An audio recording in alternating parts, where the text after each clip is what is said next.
AIMIM के मुखिया असदुद्दीन ओवैसी जल्द ही बंगाल में बजाएंगे चुनावी बिगुल। 2021 के बंगाल असेंबली इलेक्शन में लड़ने के ऐलान के बाद एआईएमआईएम के मुखिया असदुद्दीन ओवैसी जल्द ही बंगाल आने वाले हैं। ओवैसी ने शनिचर के दिन बंगाल के पार्टी लीडरों से एक अहम मुलाकात की। सूत्रों से मिली खबरों के मुताबिक इस मीटिंग में बंगाल में 30% मुस्लिम आबादी वाली पार्टी की मजबूती के बारे में तफसील से तबादला ख्याल किया गया है। इस मीटिंग में शामिल लोगों का कहना है कि ओवैसी बंगाल में जल्द ही इंतखाबी बिगुल फूंकने जा रहे हैं। दर हकीकत हाल ही में ख़त्म होने वाले बिहार असेंबली चुनाव में मुस्लिम अक्सरियती सीमांचल से 5 सीटें जीतने के बाद ओवैसी की निगाह अब बंगाल में भी मुस्लिम बहुमूल असेंबली सीटों पर है।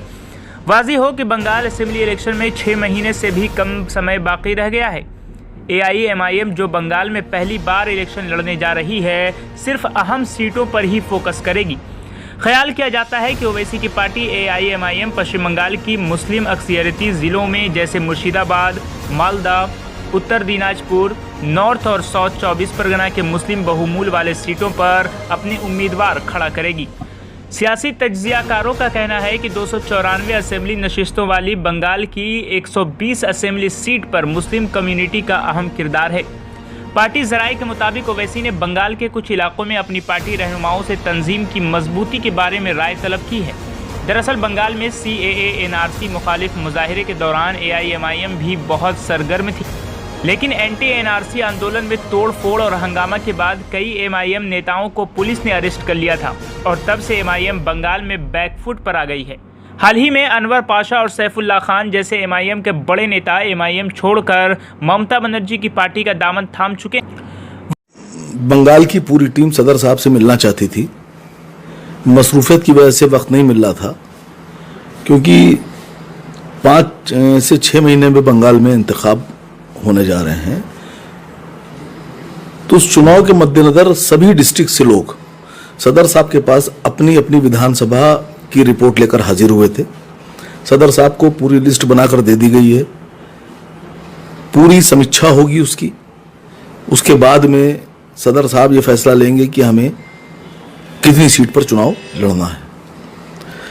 दूसरी बात, अभी बंगाल में कोई कमेटी नहीं गठित थी। मैं बंगाल के लोगों का शुक्रिया अदा करता हूँ, उन्हें सलाम पेश करता हूँ, चाहे ज़मीर साहब हो, हमारे मुतीउर साहब हों, और भी जो लोग थे, कि 3 साल से लगातार मैं बंगाल में काम कर रहा हूँ और बिना कमेटी के, बिना किसी पद के लोग काम कर रहे थे। और बंगाल में बिना कमेटी बनाए हुए हमारे बंगाल के साथियों ने कोहराम मचा दिया, बंगाल में जलजला ला दिया और मजबूर कर दिया मुख्यमंत्री ममता बनर्जी को कि वो अब किसी मीटिंग में, उनकी मीटिंग तब तक पूरी नहीं होती जब तक वो मजलिस इत्तेहादुल मुस्लिमीन के बारे में कुछ उल्टा सीधा ना बोले। मैं समझता हूं कि ममता दीदी का कोई दिन ऐसा नहीं गुजरता जिस दिन वो अपने अधिकारियों को ये आदेश ना दें कि एमआईएम की मीटिंग मत होने देना, एमआईएम के लोगों को निकलने मत देना, एमआईएम को काम ना करने देना।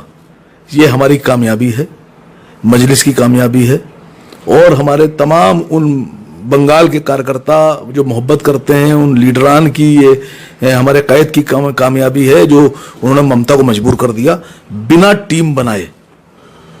तो अंदाजा लगाइए कि अब असद साहब घोषणा करने जा रहे हैं बहुत जल्दी, हफ्ते भर के अंदर घोषणा होने जा रही है कमेटी की।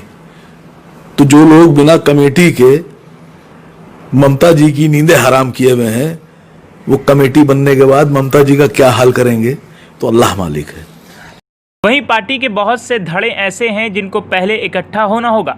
बताया गया है कि हाल ही में हैदराबाद में ओवैसी की मीटिंग में बंगाल के तमाम 23 अजला के एमआईएम लीडरान शामिल थे, लेकिन देखना यह है कि पश्चिम बंगाल में एमआईएम क्या गुल खिलाती है, क्योंकि अगर एमआईएम यहां चुनावी मैदान में उतरती है तो निश्चित तौर पर मुस्लिम वोट बटेगी और जिसका सीधा फायदा भारतीय जनता पार्टी को होने की ज़्यादा उम्मीद है। ब्यूरो रिपोर्ट, हालात बंगाल, न्यूज़ टैग इंडिया।